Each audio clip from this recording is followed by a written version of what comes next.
the app rather than by post, the traditional way that the NHS often does these kind of things. We're joined by Graham Stewart, who's head of policy at the cybersecurity firm Checkpoint. Thank you for being with us, Graham. This is an interesting thing to hear, isn't it? Because we have heard within the IT sector for a long, long time now about plans to digitalise the NHS, to put patients' records digitally and handle this sort of thing. And in the past, it hasn't always gone that smoothly. No, and it's part of the problem with the NHS is that the structure of the NHS in this country is not. If you kind of dig beneath the surface, it's what's called a federated organisation. So you have the individual NHS trusts are effectively standalone organisations. They receive guidance down from the Department of Health and NHS England. But what happens is that these organisations can basically do their own thing. And so what you end up is a mishmash of different systems and people doing different bits and pieces. And so that's quite often why it's very hard to join these things up. And of course, you should mention it's a devolved issue, so that there's a separate issue again for Wales, Scotland and Northern Ireland outside of NHS England. This got a bit of a boost with the public, at least during the pandemic, that we got a bit more used to using NHS apps to interact with the health service. Does it feel like the time is right that this could be possible? As I said before, that previous governments have spent an awful lot of money with the intention of doing this with mixed success.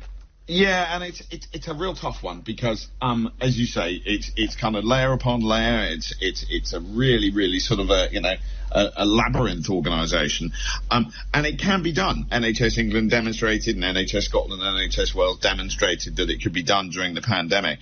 And there are systems in place, the electronic patient records, and the NHS app in England is very good if for picking up repeat prescriptions and doing things like that.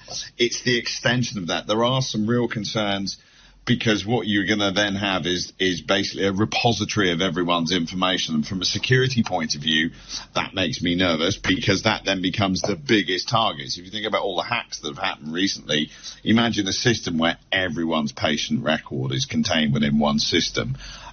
That's really quite an unnerving, from a security point of view, in my world where I live, that's a really unnerving sensation because it suddenly becomes the biggest target. That's an entire nation's information held somewhere. And so the security bit of this. But fundamentally, there's no reason why technically it can't be done. That sort of brings me on to my next point because the security risks behind this, as you said, we've seen cyber attacks against the NHS. There are two strands to this in a way, because obviously people will have concerns about a system which contains all of their data, very personal medical data. But there's also the disruption of service element to this, because if the NHS pivots towards operating by default via an app system like this, as opposed to on paper and by post, if something happens to that app, that's going to have real world consequences.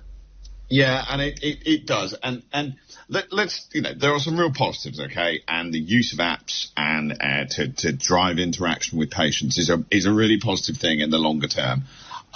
There's another kind of sort of, concern here around people that don't have access to smartphones, people potentially with where English isn't their first language. That's also a concern as well. So we need to make sure we're catering for that. Longer term, this isn't a bad thing. In the immediate term, you're quite right. The loss of services. So if you think earlier on, I think it was back end of last year, there was the attack on Guy's and St Thomas's.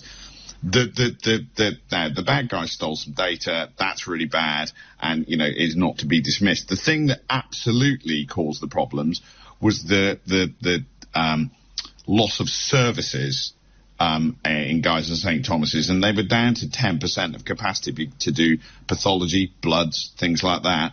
That actually is the big problem with doing this online, and the number of hacks now are so high. Across the space, there's this kind of term I've coined, breach fatigue. It just doesn't get reported. Last week, HMRC had a big hack. Wasn't in the news. Legal Aid Board was massively hacked, and it was number 3 on the news after Gary Lineker leaving the BBC. So these things do happen all the time, and it's kind of a consequence, a cost of doing business. But you're absolutely right. The big thing isn't the data loss, it's the loss of services. And so real effort needs to be made to make sure that the services, when they're provided, bolstered and a fortress mentality in terms of securing that information. Let Let me just finally very briefly ask you, apologies if it isn't really fair to ask you this question, but the strategy that we're hearing from the Health Secretary is they're going to spend £50 million upgrading the app to enable it to do more, but with the expectation that that could then save them hundreds of millions going down the line by cutting out some of the old postal systems. Is that realistic that you can make an investment like that and then claw it all back within a couple of years? So I think the direction of travel is entirely reasonable. The aspirations for saving money, I have to say, in terms of overall spend, 50 million is buttons. It's going to require substantial investment on top of that which they've already made. So I'm sceptical that 50 million is going to put a dent in this, if I'm honest with you. Graham Stewart, really interesting to hear your thoughts. Graham Stewart, head of policy at the cybersecurity firm Checkpoint, joining us this morning here on